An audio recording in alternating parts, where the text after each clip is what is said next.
Hi guys, aujourd'hui vidéo un peu spéciale, on va parler vidéoprojecteur. Alors pour expliquer, moi je visionne les films et les séries sur différents supports, que ce soit la télévision. Alors j'ai pas une télé 4K, je ne sais quoi, Ultra HD, tout tralala, j'ai une télé qui date un petit peu maintenant. Et je regarde beaucoup aussi sur téléphone, ça peut m'arriver sur tablette ou sur ordinateur. Et ça fait depuis plus d'un an maintenant que j'ai un vidéoprojecteur et donc je regarde sur vidéoprojecteur. Et je me fais une petite soirée cinéma où j'achète vraiment des popcorn et tout. Du coup je me fais un petit cinéma à la maison. Donc aujourd'hui, je vais tester le vidéoprojecteur de BenQ GS2. Alors, je les remercie énormément de me l'avoir envoyé. Clairement, oui, on ramène le cinéma à la maison. Je vais vous expliquer pourquoi. Il y a tout un tas de fonctionnalités. Et c'est vrai qu'en fait, la technologie, ça évolue très très vite. Son gros point fort, c'est que c'est un vidéoprojecteur qui est portable. Alors, vous allez me dire, oui, mais on peut les emmener et tout ça. En général, c'est pas très gros, c'est pas très volumineux. Sauf que là, il s'agit vraiment d'un vidéoprojecteur qu'on peut mettre à l'extérieur, puisqu'effectivement, il est résistant aux éclaboussures, au choc. Il est bien compact. Il est vraiment fait pour être emmené un peu partout, que ce soit extérieur,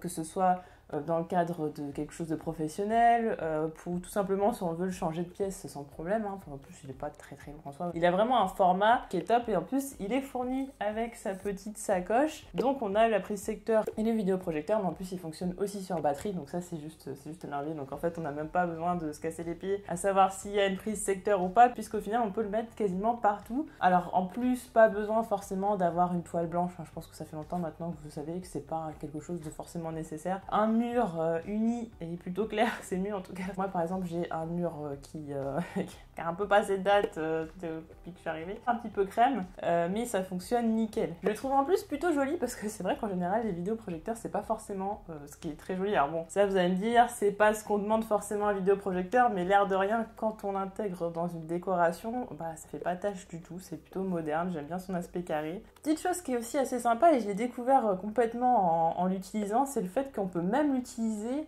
en haut-parleur Bluetooth, c'est-à-dire que si vous n'avez pas d'enceinte Bluetooth, vous pouvez carrément mettre votre téléphone, l'utiliser avec votre téléphone et ça vous fait carrément une enceinte Bluetooth. Donc voilà, c'est vraiment multifonction, c'est-à-dire que oui, il sert à regarder, mais il sert aussi à écouter. Au niveau du son, ça manque forcément un peu de basse, on n'est pas sur, il n'y a pas de grosse enceinte à l'intérieur, etc. Donc bon, ça c'est normal. Par contre, le son est quand même largement correct. Si en attendant vous n'avez pas d'équipement, vous n'avez pas de barre de son ou quoi, ça fait quand même le taf. Maintenant, si vous avez une enceinte portable, une enceinte Bluetooth, moi par exemple, j'ai la JBL plus 3. Ce que je vais faire, c'est que je vais connecter le vidéoprojecteur en Bluetooth à la JBL, ce qui fait que le son, ça va faire, ça va pas faire le son cinéma, mais ça fait quand même un son très très sympa parce qu'en plus il y a de très bonne basse et tout sur la JBL. Et du coup, c'est vraiment une plus-value. Si vous avez une barre de son ou déjà un système home cinéma, là vous êtes vraiment au cinéma pour le coup. Qui plus est, vous avez tout un tas de façons de vous connecter pour regarder des films, des séries ou autres, c'est-à-dire que vous allez pouvoir caster votre téléphone. Alors faites attention quand vous castez votre téléphone si vous êtes dans les messages ou je ne sais quoi. Vous pouvez caster votre téléphone, que ce soit iOS ou Android, il n'y a pas de souci par rapport à ça. Sur iOS, ça va être l'AirDrop, sur Android, ça va être le Smart View. Et vous pouvez aussi caster votre ordinateur. Tout ça se fait à distance. Dans le cadre professionnel, si vous devez poser votre vidéoprojecteur un peu plus loin et que vous n'avez pas envie de tirer 40 câbles jusqu'à l'ordinateur ou quoi, par exemple vous faites une formation ou je ne sais quoi, c'est parfait, du coup c'est un Wi-Fi. Donc en fait vous avez juste à vous connecter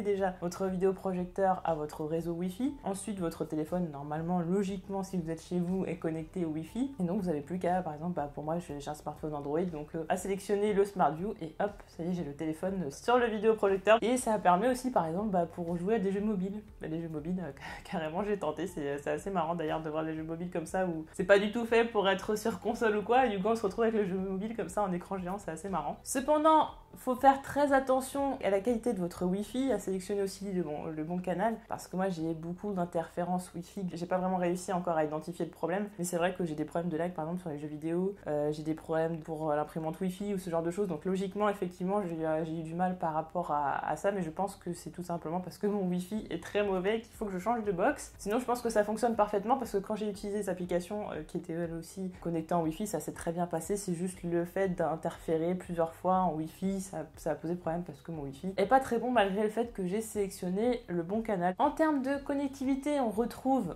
les essentiels, les basiques actuels, c'est-à-dire l'USB, tout simplement. Vous pouvez mettre vos vidéos, vos photos, vos musiques, ça je pense que vous connaissez, donc c'est pas très très compliqué en soi. On retrouve de l'USB type C, l'incontournable HDMI évidemment pour brancher votre lecteur Blu-ray, lecteur DVD, votre console de jeu. Donc vous avez à la fois des possibilités sans fil et à la fois des possibilités filaires. En soi, il n'y a pas possibilité que vous puissiez pas utiliser le vidéoprojecteur avec quel que soit votre appareil. C'est que ça me paraît quand même assez compliqué, à moins que vous ayez des appareils qui datent de Mathusalem, mais sinon ça n'est pas possible. Alors, si vous n'avez pas envie de passer sur du cast, sur du filaire, etc., vous n'avez pas envie de vous embêter à acheter un Chromecast, vous avez la possibilité de télécharger des applications via, en fait, il y a un store qui s'appelle Laptoid. Alors Laptoid, c'est pas un système qui appartient à BenQ. Dedans, vous allez trouver par exemple des applications comme Netflix ou comme YouTube. Donc ça évite d'acheter un Chromecast ou n'importe quel appareil pour caster. Ça vous évite aussi, moi en l'occurrence, comme j'ai un problème avec la Wi-Fi et j'ai casté mon téléphone, ça a été un peu compliqué. Donc pour le coup, j'ai testé avec l'application Netflix directement et ça s'est super bien passé, c'est-à-dire pas de problème de décalage, tout était nickel. Voilà, il y a quelques secondes d'adaptation pour bien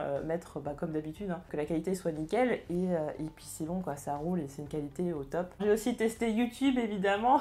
YouTube du coup ça m'a permis de voir en géant, c'était un peu bizarre. L'application YouTube fonctionne très bien. Après ce que je peux peut-être un peu apporter comme bémol, c'est que j'ai essayé de télécharger des jeux, ça n'a pas fonctionné. J'ai pas essayé de télécharger tous les jeux, je suppose qu'il y en a qui fonctionnent, mais apparemment il y en a qui sont plutôt faits pour d'autres appareils. Donc petit souci, c'est qu'effectivement il n'y a pas eu de tri peut-être sur les jeux qui pourraient fonctionner avec le vidéoprojecteur et du coup on se retrouve avec des applications qui fonctionnent pas forcément avec. C'est quand même très cool de pouvoir télécharger directement des applications sur le vidéoprojecteur parce que rien à brancher. Bon, même si le fait de caster ça va très très vite, si on n'a pas envie d'utiliser la batterie de son téléphone ou quoi que ce soit, hop, on prend la télécommande, on choisit l'application qu'on veut. Les applications sont pas forcément super ergonomiques avec la télécommande, mais vous avez la possibilité de télécharger l'application BenQ Smart. Vous avez une réplique en fait de la télécommande sur votre téléphone, mais surtout, et ça je trouve que c'est ultra pratique, vous avez en fait un petit onglet qui vous permet d'avoir une souris. Donc en fait vous glissez votre doigt sur le téléphone et ça vous fait en fait une petite souris et du coup ça rend déjà beaucoup plus accessible toutes les applications. Je trouve que c'est beaucoup plus simple de naviguer comme ça, mais par contre c'est vrai que la fonction clavier de l'application, j'ai pas réussi à l'utiliser dans les applications. Donc comme je disais, effectivement certaines applications elles sont tolérées par vidéoprojecteur mais elles sont pas faites pour, donc du coup c'est pas la même ergonomie. Donc voilà, c'est un petit peu le petit souci. Au niveau du réglage, c'est un vidéoprojecteur qui peut être inclinable, ça c'est intéressant, c'est-à-dire qu'en général vous mettez votre vidéoprojecteur soit sur un bras effectivement, soit vous le mettez sur une étagère, mais c'est vrai que du coup vous devez déjà directement bien placer votre vidéoprojecteur, bien l'incliner, sinon après c'est le bazar. Là en l'occurrence vous avez possibilité de l'incliner, donc déjà ça règle pas mal de soucis, notamment par rapport à où vous allez le mettre. Dès le démarrage du GS2, ce qui est bien c'est qu'il y a une mise au point automatique, fini le fait de régler la petite bague et tout ça pour que ça puisse concorder, qu'on y voit quelque chose, que ce soit pas flou. Là l'appareil le fait lui-même. De ce que j'ai pu voir, c'est plutôt, c'était toujours juste à chaque fois, on était sur une mise au point qui était toujours nickel. Après on peut évidemment régler manuellement si on en a envie, donc il y a vraiment cette possibilité en plus, mais ça permet quand même de gagner beaucoup de temps, surtout si vous l'utilisez dans un contexte professionnel. Donc on nous demande dans quel sens on souhaite que l'image soit projetée. Il y a le réglage au niveau du trapèze, c'est-à-dire l'inclinaison de l'image. Comme je disais, pas besoin d'une toile en termes de luminosité. On est sur 500 lumens. On a un mode économique et un mode normal. Alors justement, moi l'appareil était réglé en mode économique parce que pour la possibilité justement d'être sur batterie, donc pour économiser non seulement de la batterie, mais la durée de vie de la lampe. On est sur une durée de vie de 20 000 heures si on utilise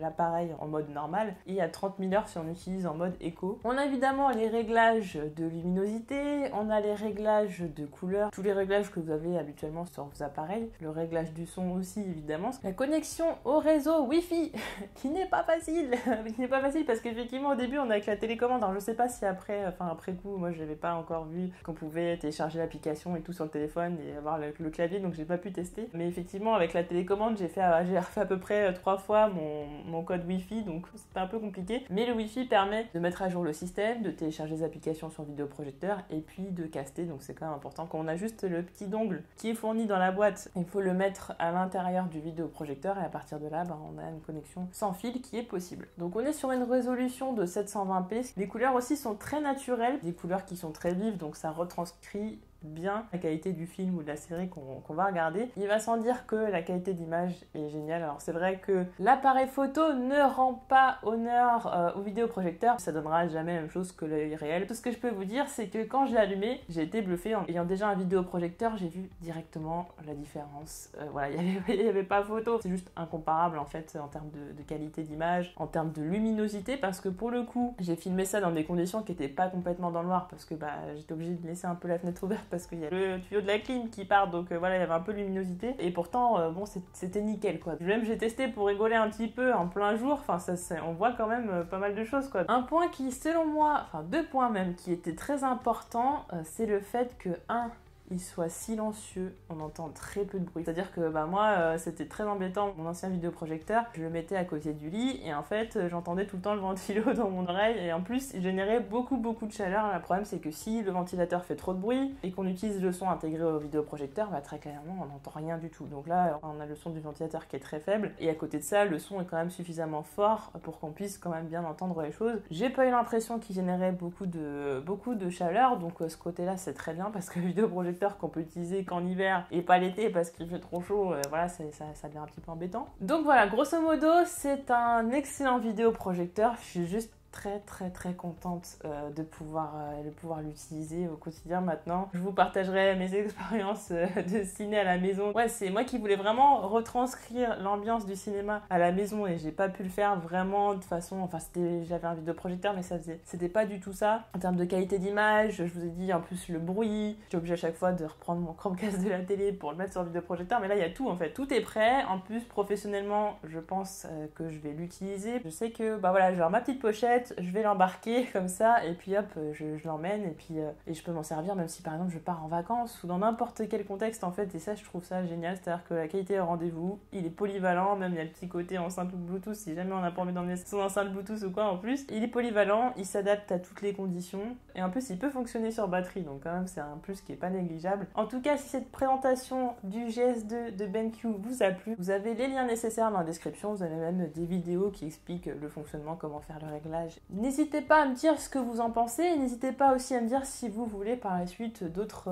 reviews high-tech, hein, même si je suis pas spécialiste dans les produits high-tech. Là en l'occurrence il s'agit d'un vidéoprojecteur et un vidéoprojecteur j'en utilisais déjà un, donc je pouvais vous dire effectivement les différences et quels sont les points forts, quels sont les points faibles. En tout cas, n'hésitez pas à me dire en commentaire ce que vous en pensez, on se retrouve très vite pour d'autres vidéos. Salut!